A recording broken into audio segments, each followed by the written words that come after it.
తక్కువ ధరకే బియ్యం పంపిణీని మంత్రి నాదెండ్ల మనోహర్ విజయవాడలో లాంఛనంగా ప్రారంభించారు. రైతు బజార్లు, రైస్ మిల్లల ప్రత్యేక కౌంటర్లలో తక్కువ ధరకే బియ్యం పంపిణీ జరుగుతుందన్నారు. కిలో బీపీటీ స్టీమ్ రైస్ 52 రూపాయలకు, కిలో బీపీటీ రా రైస్ 50 రూపాయలకు అందిస్తున్నట్లు మంత్రి తెలిపారు. దేశంలోనే తక్కువ ధరకే నాణ్యమైన బియ్యం అందించే ప్రత్యేక కార్యక్రమం కూటమి ప్రభుత్వం చేపట్టిందన్నారు. కందిపప్పు, పామాయిల్ ధరల నియంత్రణపై కూడా ప్రభుత్వం దృష్టి పెట్టిందన్నారు. వినియోగదారుల ప్రయోజనాలే లక్ష్యంగా నిరంతరం చర్యలు కొనసాగుతాయని మంత్రి మనోహర్ స్పష్టం చేశారు.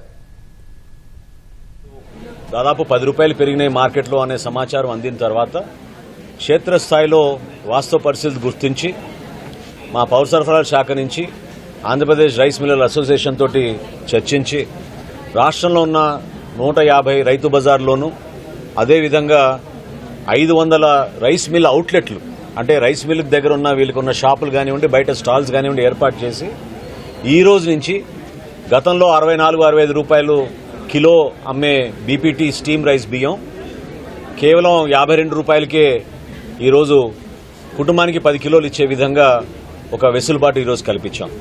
అదేవిధంగా గతంలో 58 రూపాయలకి 60 రూపాయలకి అమ్మిన బీపీటీ బియ్యం, అంటే పచ్చి బియ్యం అంటారు, దానిని 52 రూపాయలకే కిలోకి అమ్మే విధంగా 50 రూపాయలకే కిలో బియ్యం అమ్మే విధంగా ఈ రోజు నుంచి ఏర్పాటు చేయడం జరిగింది.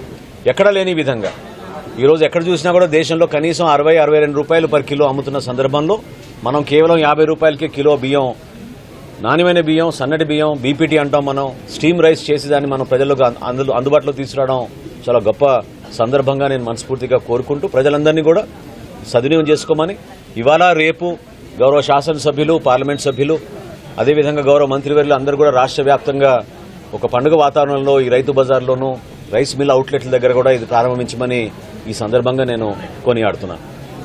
మేము 553 మీమాట్లు ఆల్రెడీ సిద్ధం చేసుకున్నామండి. 1000 మీమాట్ల వరకు కేంద్ర ప్రభుత్వంతో ఒప్పందం చేసుకున్నాం. అది రాబోయే నెల రోజుల్లోనే ప్రారంభించే విధంగా వీలంత త్వరగా చేయాలని మేము ప్రయత్నం చేస్తున్నాం. ఆగస్టు 15 కల్లా ఈ 500 షాపులు కూడా రెడీగా ఉంటాయి. మిగతా జిల్లాల్లో కూడా, అంటే ఉమ్మడి కృష్ణా జిల్లా, ఉమ్మడి గుంటూరు జిల్లా, ఉమ్మడి గోదావరి జిల్లాలో కూడా విస్తరించే విధంగా ప్రణాళిక సిద్ధం చేసుకుంటున్నారు. మా డైరెక్టర్ గారు, మా కమిషనర్ గారు కన్నబాబు గారు అందరూ కూడా ఈ ఆలోచనలోనే ఉన్నారు. తప్పకుండా దాదాపు 64 సరుకులు డీమార్ట్తో పోటీ పడి క్షేత్రస్థాయిలో సామాన్యులు, ప్రజలు అందరూ కూడా ఎవరికైతే ధరలపైన పెరుగుతున్నాయనే బాధ ఉందో, అనుభవం ఉందో, ఎక్కడ లేని విధంగా నాణ్యమైన సరుకులు కేంద్ర ప్రభుత్వంతో ఒప్పందం చేసుకుని క్షేత్రస్థాయిలో ఈ మీమాట్ల ద్వారా సరఫరా చేయబోతున్నాం.